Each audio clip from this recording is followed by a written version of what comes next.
And for more on this, we're now being joined by Professor Vikas Singh, economist and author, and joining us live from Hyderabad. Welcome to the broadcast, Professor Vikas Singh. Good morning, Resha. Good morning to all the viewers. Professor Singh, I want to first start by asking you that why are crude oil prices surging now, and how will it translate into the much expected global rates easing? It's very clear that the geopolitical situation has contributed to significant rise in the price of oil and crude. It's also now very, very clear that China, which was slowing down over the last couple of years, is now emerging as an economy which is doing much more, is trying to go back to its growth phase. In addition to that, China is also, it is said, though there's no certainty about it, that is creating a reserve pool for about 6 to 9 months for its crude. And that will put further pressure on the price of crude oil. The impact of the Russia and Ukraine war and whatever is happening in the Middle East has only contributed to the rise of crude prices.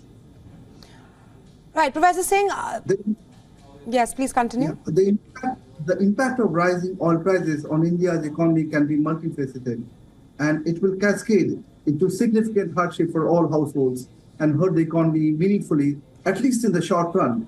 While the consumer and the citizens don't need to worry about it for the next couple of months, as the government may not increase the prices during the election phase. However, this may only delay the pain, but it will definitely show up once the election results are out. Most people see the rising crude prices as hitting their budget in the form of higher gas prices and more spending at the petrol pumps. But there is more to it than just that. Right. Our study estimates... Right, just to follow up. Our study estimates that a $10 rise in crude prices could increase India's inflation by about 15 basis points. Rising fuel prices can affect consumer sentiments and spending patterns. When consumers spend more on fuel, they may have less disposable income for other goods and services, leading to reduced demand. The vicious cycle of inflation, higher interest rate, lower consumption, lower investment, and lower growth will hurt the economy in several ways. Right, Professor Singh. Similarly, just a follow-up to what you've just said, that will household budgets get stretched again like they did after the Russia-Ukraine war? It will, but I don't think the government is going to increase the prices of fuel, at least until the elections are over. So for a couple of months, the consumers can breathe easy. But once the election results are out, the government may have no choice but to increase the prices of petrol and diesel. And this will definitely increase to high inflation. Our study says that, as mentioned earlier, a $10 increase in crude prices pushes up the inflation by 15 basis points, hurts the GDP growth by about 0.4%. So people will suffer. It's only that during the election phase, the government may not increase the price, but the hardship will come. It has to, because the government may not have too many other alternatives than to increase the prices of petrol and diesel and LPG. Right. My last question to Professor Singh: what is your outlook for oil prices in 2024?